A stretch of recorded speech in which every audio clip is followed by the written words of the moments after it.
Magandang araw mga bata. May tanong si Teacher Ana. Ano nga ba ang itinuturing na man's best friend? Tama, aso. Pero alam nyo ba, para sa akin at para sa kaibigan nating magbabahagi ng kwento ngayon, ang best friend ay isang pusa.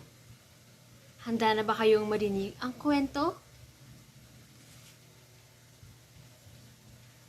Nawawala si Muningning.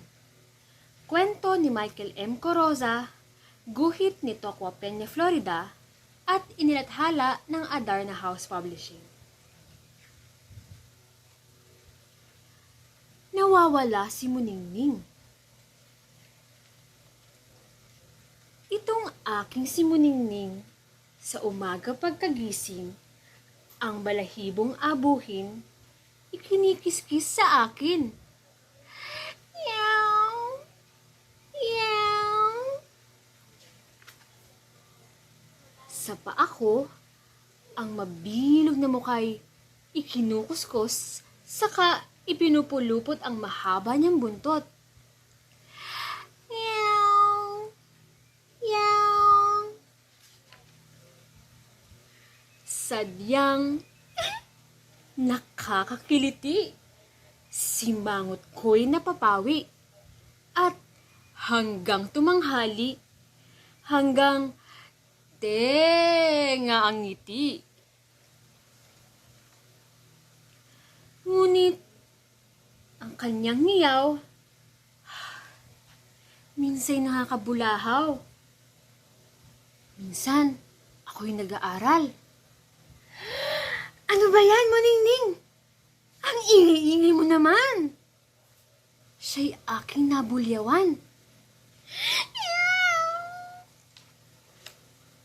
Maghapon kong di narinig ang ngiyaw niyang matinis. Nang tempo ata't parang hindi nababalik. Muningning. Nalungkot ako't nagsisi. Hinanap siya sa kalye. Baka umakyat sa poste. O pip pip! O naipit ng kotse.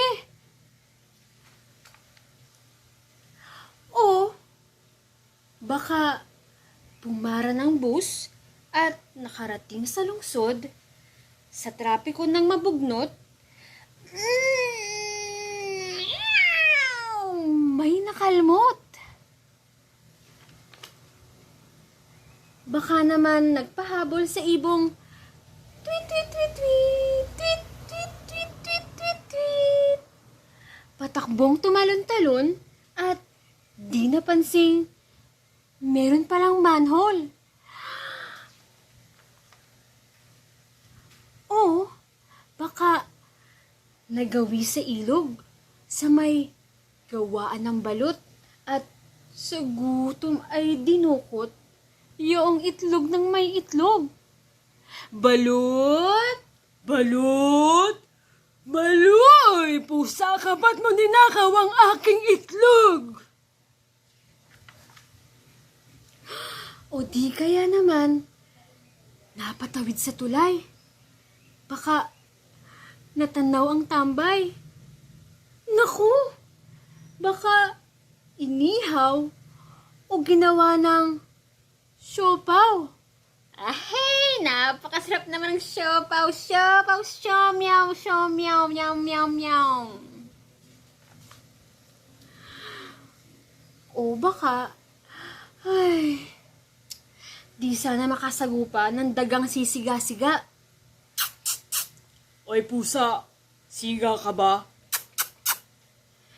Ay, ang pusa kong kawawa, nawawala na nga yata. Matamlay akong nagbalik sa kwarto ko, subalit, napalundag ng masilip si Muningning sa aking kabinet. Ulo niya'y hinawakan, hinima pumaskong dahan-dahan. Nagising at napangiyaw ang pusa kong kaibigan.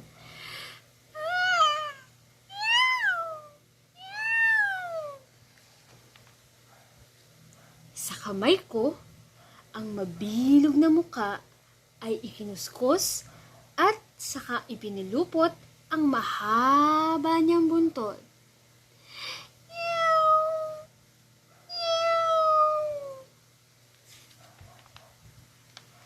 At dyan nagtatapos ang ating mga kwento. Kayo ba? Gaano nyo kamahal ang inyong mga alagang hayop?